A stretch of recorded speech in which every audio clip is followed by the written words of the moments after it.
In Lesson 7.2, let's take advantage of factors to solve equations by using the zero factor property.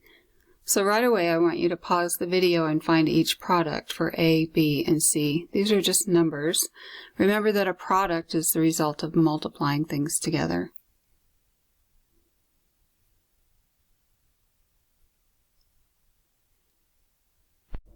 So you probably didn't even need a calculator for these. You know, if you multiply 4 times 0, then you're going to get 0 as a result.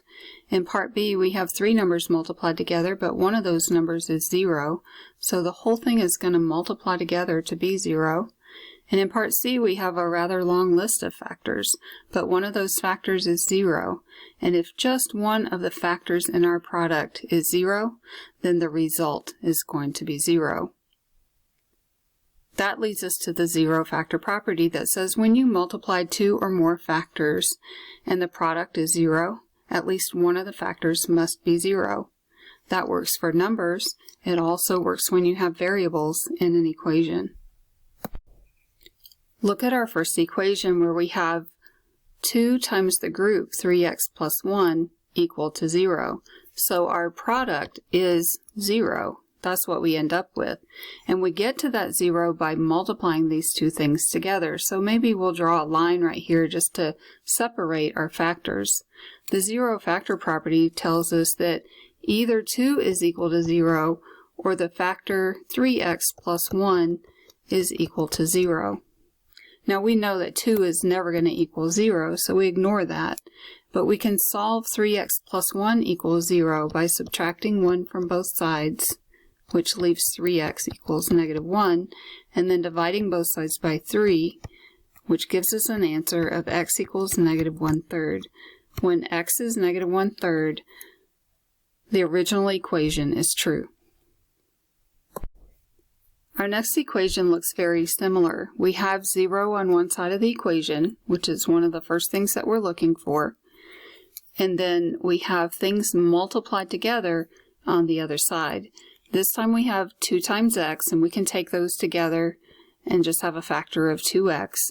And then we have the group 3x plus 1 as another factor. So the zero factor property says that either 2x is equal to 0, or 3x plus 1 is equal to 0, or they may both be equal to 0.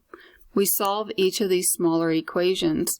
If 2x is equal to 0, then that means that x is equal to 0. You can see that, you can think about it, or you can divide both sides by 2. And then we've already solved 3x plus 1 equals 0 and found that x is equal to negative 1/3. So this equation, even though it's only slightly different than the first equation that we solved, has 2 answers to it instead of just 1. Look at the next example where we have 0 on one side of the equation by itself. I keep pointing that out because that's critical. 0 is a very special number and it has this property. The number 5 doesn't have that same property. So that's why you want to make sure that you have 0 by itself on one side of the equation. The other side of the equation needs to be factors or things multiplied together, not terms. So that's the importance of factoring. So now we have 4x. That could be 0 and make our entire product 0. We have a factor of x minus 4, so that could be 0, or the factor 2x plus 5 could equal 0. So we want to solve each of those equations. If 4x is equal to 0, then that means x equals 0. If x minus 4 is equal to 0, we can add 4 to both sides, and x is equal to 4. That's a solution to the equation. Or 2x plus 5 can equal 0. And if we subtract 5 from both sides, we get 2x equals negative 5, divide both sides by 2, and x is equal to negative 5/2. And that's our final solution to this equation. The 2 important characteristics of those 3 equations that made them easy to do, easy to solve, was that they had 0 on one side of the equation and the other side of the equation was factored. Look at our next example. We do have 0 on one side of the equation, which is a good first step.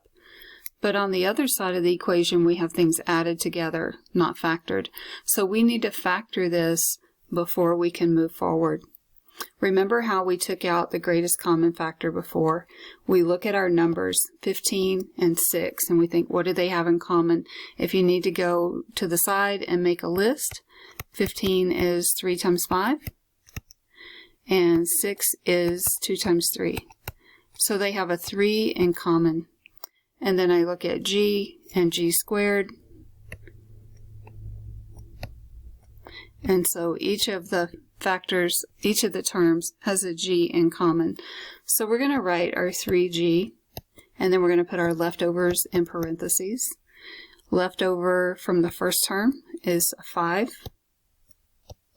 Leftover from the second term is a 2 and a g. So now this equation is in its factored form and it has 0 on the other side and it looks just like the examples we worked before. So we're going to take the 3g and set it equal to 0, which means g is equal to 0 and that's a solution. Or 5 plus 2g is equal to 0, which means that we can subtract 5 from both sides and 2g is equal to negative 5. Divide both sides by 2 and g is equal to negative 5 halves. So we get 2 answers to that equation. In the next example, we have factors on both sides of the equal sign. There's not a 0 on one side. So our first step is always to get 0 on one side of the equation. That is very critical. There are a couple of ways you can do that. I can subtract the 21y from both sides and get 0 on the left side, or I can subtract the 6y squared from both sides and get 0 on the right side, and it really doesn't matter which way you go. I'm going to subtract the 21y from both sides, 21y, and then that leaves me a 0 on the side of the equation. Now don't throw that away because that's important. It needs to still be an equation. And this side I have 6y squared minus 21y. So I'm looking for the common factor between 6y squared and 21y. So if I list the factors of 6y squared, then I get 2 and 3 and y times y. And if I list the factors of 21y, then it's 3 times 7 times y. So the 3's in common and a y is in common. My greatest common factor is 3y. What's left over in the first term is a 2 and a y, 2y. And then I have a minus, I want to bring that down. And left over in the second term is a 7. So now I have the factors 3y and the group 2y minus 7. If either one or both of those is equal to 0, then the equation is true. So I want to set 3y equal to 0, which tells me y is equal to 0. And I want to take 2y minus 7 equals 0. I'm going to add 7 to both sides, which gives me 2y is equal to 7. And then I'm going to divide both sides by 2, which gives me y equals 7 divided by 2. Alright, in our last example, again, we don't have 0 on one side of the equation, so we need to fix that first. Let's subtract the 3x from both sides. I'm going to subtract the 3x from the negative 12x because those are like terms. So that leaves me 3x squared minus 15x equals, and that's a 0 on that side. Now we're looking for the common factor between 3x squared and 15x. If I look at the numbers, 3 and 15 both have a factor of 3. If I look at the variables, remember I have to take the smallest power of the variable, so they share an x. What that leaves in the first term is an x, and what that leaves in the second term is a 5. If you need to go to the side and make a list, definitely do that to get your correct GCF and the correct leftovers in parentheses. So now this equation looks like our others. If 3x is equal to 0, then x is equal to 0. That's a solution. If x minus 5 is equal to 0, and we add 5 to both sides, then x is equal to 5. So what's the big idea in this lesson? Take a moment to write down your thoughts on that, and if you have questions about any of these examples, go back and review the video or ask a question in class. Then make sure you do your practice, and your mastery check will be on Delta Math.